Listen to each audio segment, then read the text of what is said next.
This literally happened this morning.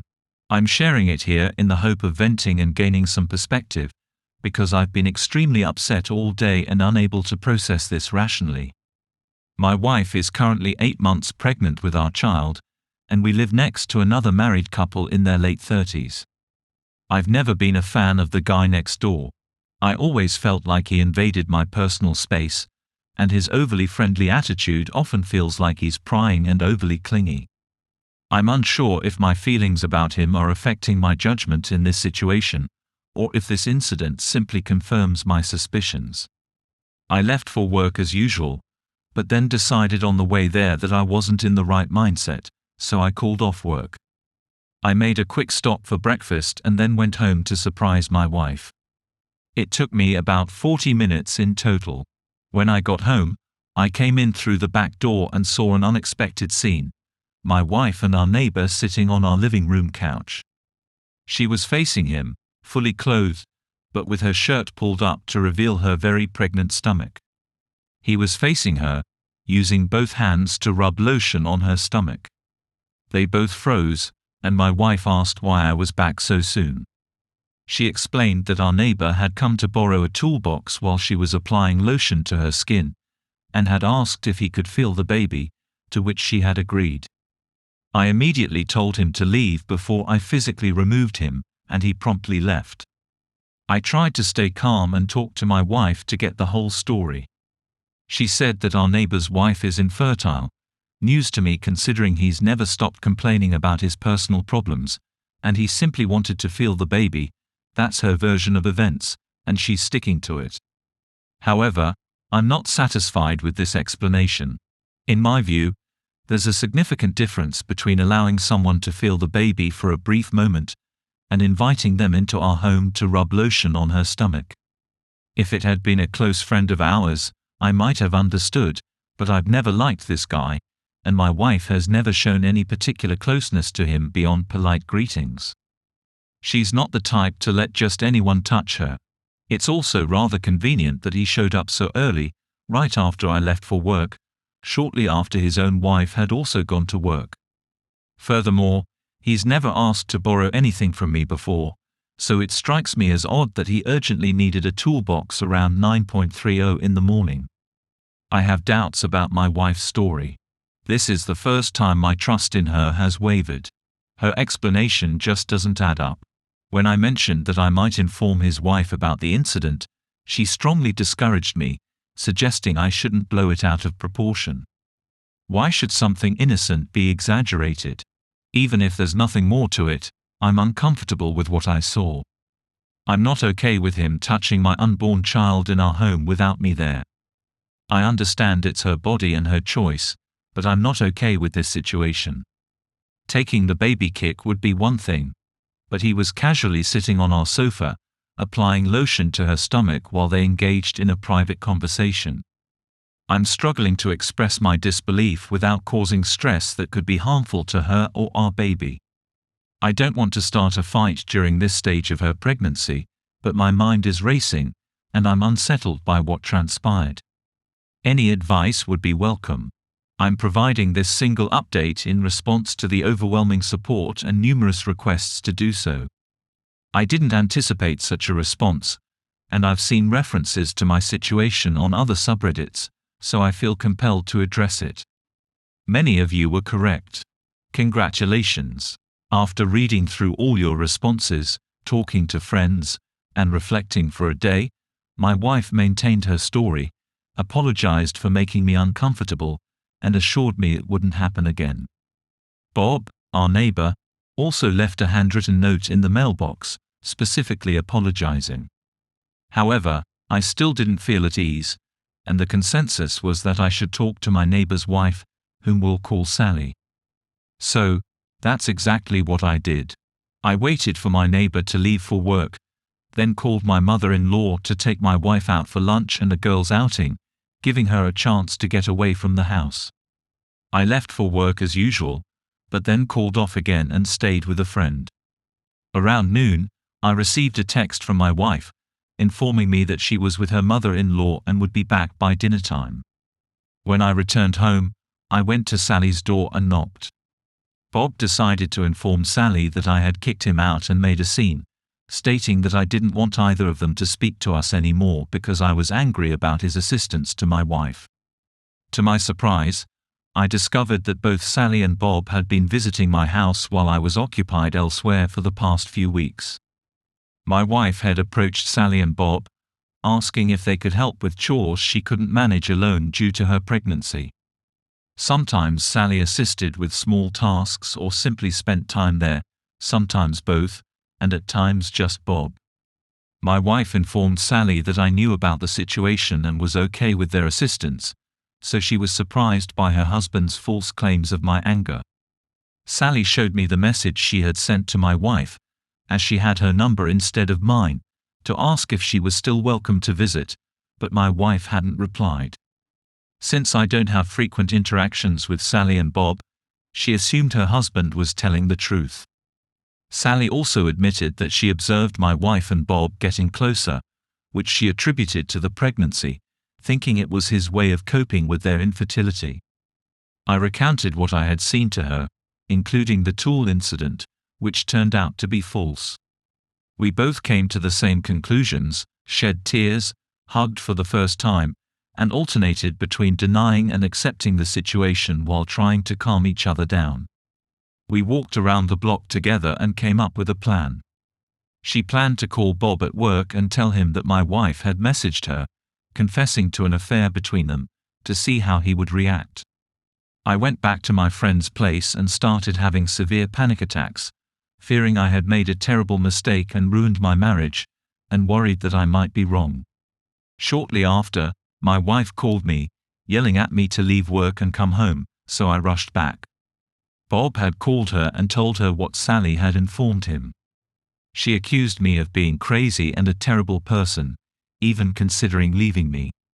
I was in the middle of a panic attack, thinking I had ruined my life for nothing, while also trying to calm her down for the sake of our baby. On impulse, I told her that if she was leaving, I would still request a DNA test. Her entire attitude changed to pleading, begging, apologizing, hyperventilating, and holding me. She asked me how I found out while denying that anything had happened. I reassured her and asked if she would talk to me if we went for a drive, and she agreed. I drove us to a parking lot, and we talked. I told her that if there was any chance of anything happening, she needed to tell me what had transpired because I already knew quite a bit. She confessed that Bob had made advances a few times before she became pregnant, and there was uncertainty about the paternity of our baby. Bob had occasionally visited and acted as a dad on rare occasions, just in case it's his, but they hadn't been intimate for months. She proposed the idea of relocating, stressed that the baby was ours no matter what, and accused Bob of manipulating her. She confessed to fabricating stories to justify Bob's visits for parenting duties with Sally. I inquired if she would stay at her mother-in-law's place for a few days while I calmed down, and she agreed. I transported her home, assisted her in packing, and then dropped her off. I have packed my essential belongings and am currently staying in a friend's basement. My friend spoke to my wife on my behalf, informing her that if the baby is mine, I will take responsibility, but if it isn't, it's her concern. In any case, I will be initiating divorce proceedings. My friends took my phone and erased my presence from social media. They have advised her to stay away when she tried to contact them. I spoke to my boss, who has been understanding of the situation. The latest information I received from Sally was that Bob had not returned home and was not responding to her attempts to contact him. I feel like I've lost everything. In less than a week, my life has completely fallen apart. The only thing keeping me going is the slim chance that the baby is mine. I have nothing else. I woke up today feeling disappointed that I woke up at all. I've never felt so isolated, and I haven't come to terms with any of it yet. I'm praying for the first time in my life, hoping to stop feeling this way and find the strength to move forward. Final update. I'm not sure if anyone will recall my initial posts, as they were removed, and I haven't received an explanation despite messaging the mod team. I'm uncertain if this update will be deleted as well. If anyone wishes, they can use removed it to access the posts, if they aren't visible on my profile. I continue to receive messages regularly, requesting an update, so this will be my final one. In a condensed version of my very lengthy story, a week after my previous update, my soon-to-be ex-wife gave birth to our child, and I was present at the hospital. I am indeed the father. The weeks following my last update were extremely challenging, with drama added by both sides of our families and friends.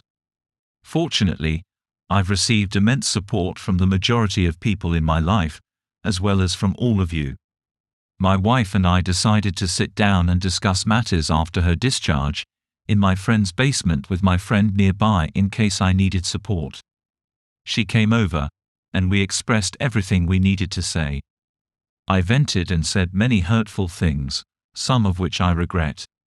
She spent a lot of time saying sorry and asking me to take her back, hoping to give our family a chance to get through everything that happened.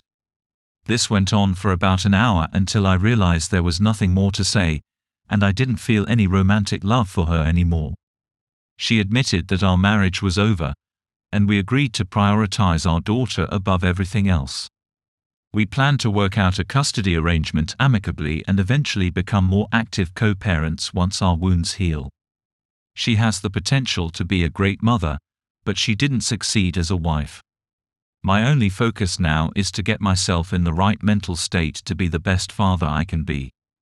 We also plan to sell our home eventually, but for now, I'm staying in an apartment.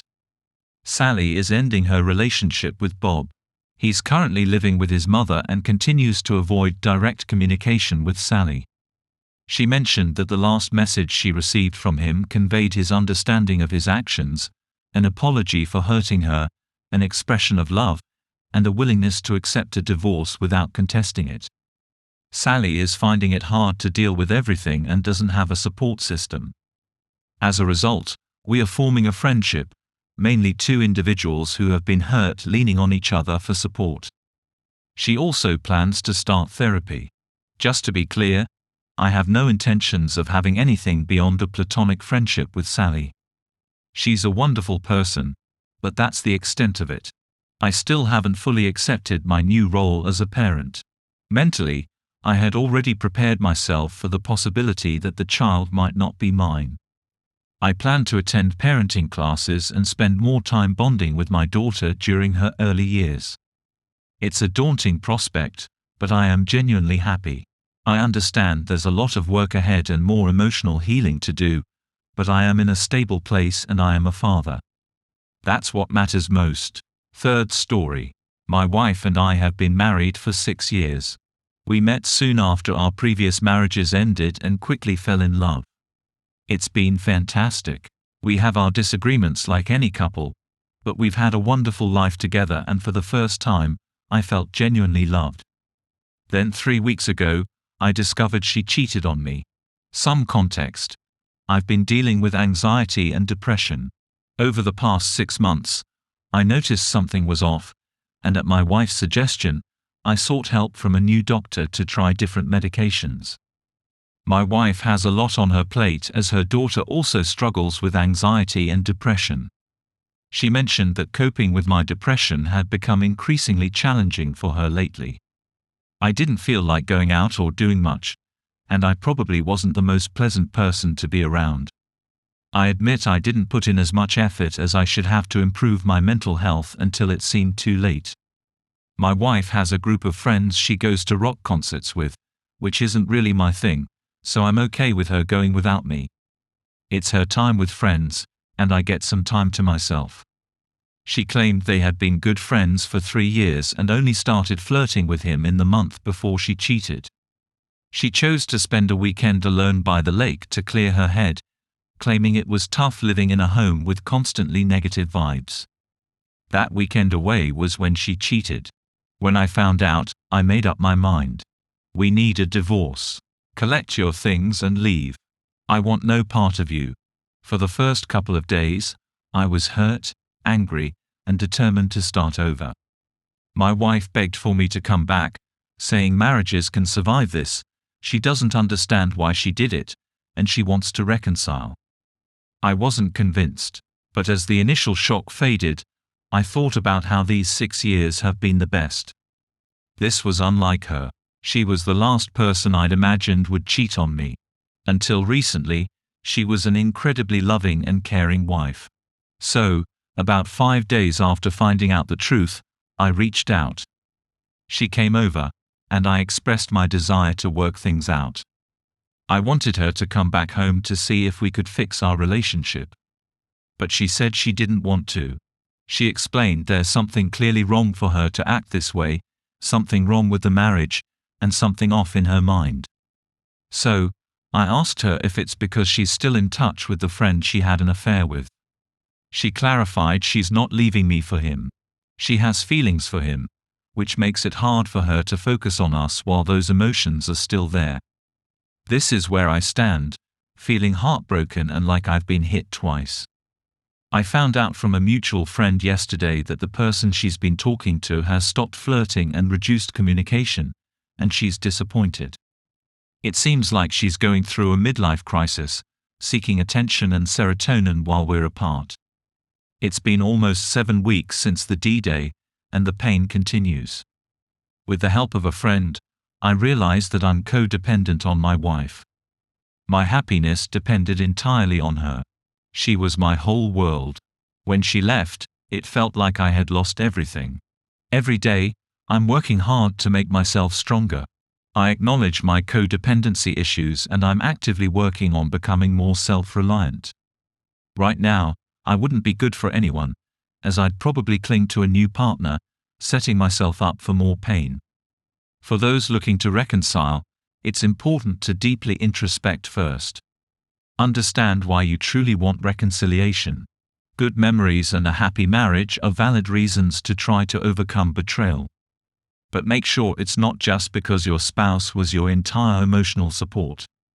We all need to be emotionally independent. That's the lesson I've learned. I'm not sure how my story will end. I'm not even entirely sure if I still want to reconcile.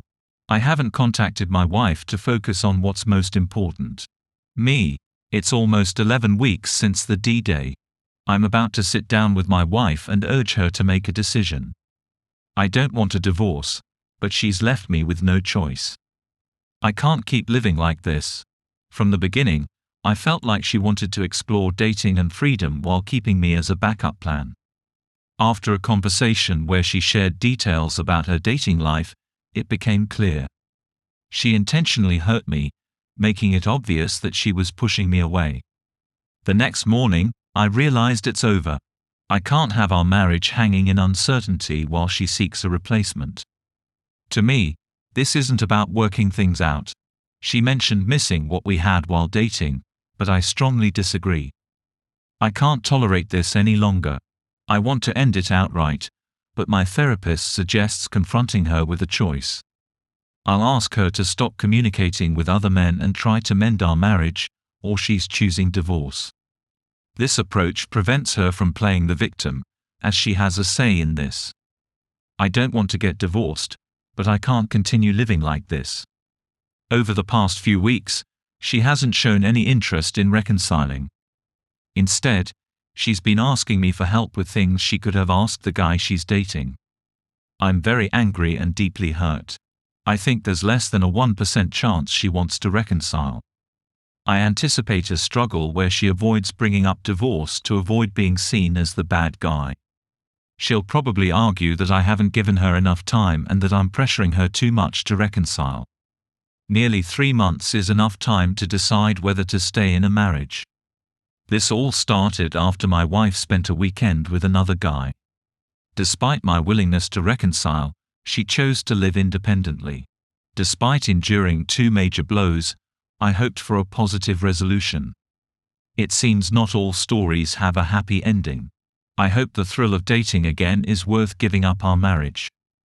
After 11 weeks of dealing with my WS's indecision, I finally gave her an ultimatum between the guys she was dating and our marriage. She chose the guys. Days later, she says she's having second thoughts.